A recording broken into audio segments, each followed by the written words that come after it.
No one ever chose a seat near Cardiff Nine's observation hall windows. Not because of the view. The view was breathtaking. A shattered blue nebula drifted across the void like torn silk, and the distant ring gas giant cast pale gold light through the station's transparent alloy panels. No, the reason was far simpler. That was where she sat today. The alien vampire woman. Her species' name was unpronounceable to most humans, filled with layered tones and clicks that station translators reduced to a single designation, Noctil. But among humans, traders, diplomats, and mercenaries alike, she had earned a far simpler title, the Blood Empress. I had arrived on Cardiff 9 as a low-ranking xenolinguist assigned to the Galactic Coalition, important enough to be present, unimportant enough to be ignored. My job was to sit quietly, take notes, and translate if necessary. No one expected history to happen near me. I certainly didn't. The observation hall was nearly full that cycle, every seat occupied except the ones closest to her. People stood instead, leaning awkwardly against walls rather than approach. Even species with natural armor plates or bioelectric defenses kept their distance. She sat alone, tall, pale. Her skin shimmered like moonlit porcelain, faintly translucent, veins glowing faint crimson beneath. Long silver-black hair cascaded down her back, perfectly still, as if gravity itself respected her. Her eyes, when she occasionally lifted them, were pools of deep garnet, reflecting light like liquid gems. She wore formal coalition attire altered for her physiology, dark high-colored fabric threaded with bioreactive metal. Her hands rested calmly in her lap, fingers tipped with elegant black claws. She hadn't moved in nearly an hour. Whispers followed her wherever she went. They drink sentient blood. They wiped out an entire pirate armada. They enslave their mates. They can smell fae. Most of it was exaggeration. Some of it wasn't. I hesitated at the entrance, datapad in hand, scanning the hall. My assigned seat number blinked on the display. Seat 19B. I followed the aisle. Closer, closer. My steps slowed when I realized what everyone else already knew. Seat 19B was beside her. I stopped. The station's AI chimed politely in my ear. Please proceed to your assigned seating. Human Delegate Marcus Hale. A dozen eyes flicked toward me. I swallowed. Changing seats would require authorization. Causing a disruption would mark me as unprofessional, and I had waited years for this posting. So I did the only thing I could. I walked forward. Every step felt louder than it should have. I felt heat on my skin, not warmth exactly, but awareness, like standing near a predator that had noticed you but hadn't decided what to do yet. I reached the seat. She didn't look at me. Slowly, carefully, I sat today. The silence deepened. I expected something, a reaction, a shift in the air. Instead, there was only stillness. I could hear my own breathing, controlled but fast. Then she turned her head. Those red eyes met mine.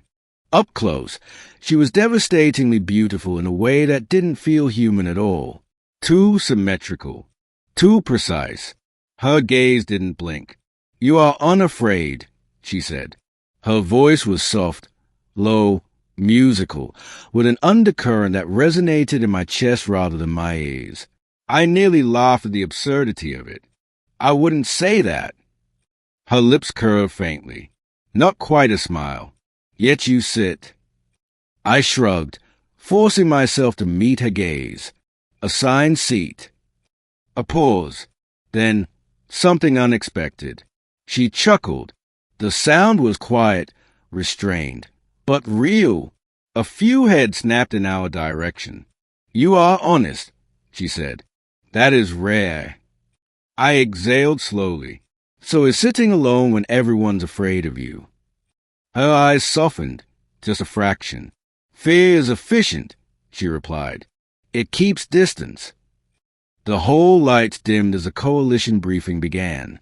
Holographic projections filled the air, detailing rising tensions along the outer trade routes. Pirate coalitions, resource wars, rumors of a coming conflict involving her people. I expected her to ignore the presentation. Instead, she watched intently. "You're paying attention," I murmured. "I must," she said. "They speak of my kind as if we are storms rather than nations." I nodded. "That's not uncommon." Her fingers flexed. "We are not monsters." I hesitated. "I know." She turned fully toward me now. "Do you?" "Yes," I said, surprising myself with how certain I felt. "I've read the reports. The unedited ones." Her gaze sharpened. "You seek truth," she said, "even when it is inconvenient." "I'm a linguist," I replied. "That's kind of the job." For a long moment, she studied me. Then she leaned back in her seat, posture relaxing slightly. "My name," she said quietly, "is Velith of the Nocta Covenant." I blinked. "Marcus Hale." She tasted my name. "Marcus." Something electric passed through the air. I felt it brush against my thoughts, not invasive, just curious. "You allow me close," she said. "Most do not. They're afraid you'll drain them dry." Her eyes flicked to my throat. "We feed only with consent," she said calmly. "Or in war." I swallowed. Good to know. Another faint smile. As the session continued, we spoke in murmurs about trade languages, about how Nocta biology adapted to starless regions, about how her people had been hunted before they learned to hunt back.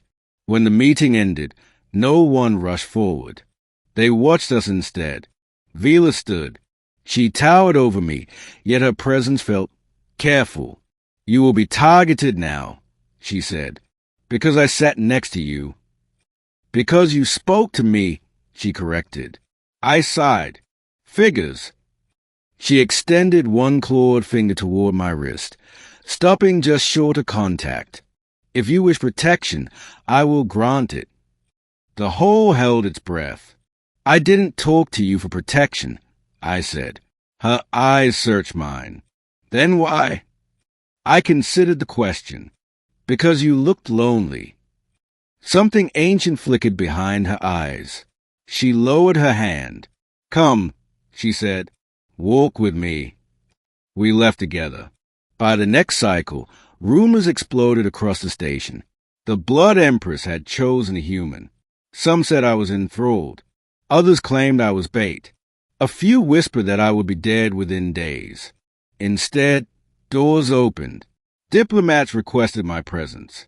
Merchants reconsidered stolen negotiations. Velitha's mere association with me shifted political gravity. And slowly, fear turned to curiosity. I learned the truth. The Nocta didn't drink blood for pleasure. It was a neurochemical necessity, no different from oxygen. Their violent reputation came from centuries of being denied peaceful access. Velith showed me her world through star maps and memory projections. I showed her human literature, music, stories of compassion and rebellion. Something changed between us. Not romance, not possession. Recognition. Weeks later, during a formal assembly, a coalition ambassador openly insulted her species. The whole froze. Vila stood. Her power filled the space like a rising tide. Then she did something no one expected. She sat back down. Beside me. "They fear what they do not understand," she said to the room. "But I am done being feared." She placed her hand on my shoulder, light, deliberate. "This human saw me," she continued, "and lived." Silence, then applause. Slow at first, then thunderous. History marked that moment as the beginning of the Crimson Accord, the alliance that ended the Outer Wars before they began. As for me, I never changed seats again. And the most terrifying being in the galaxy, she still prefers to sit beside me,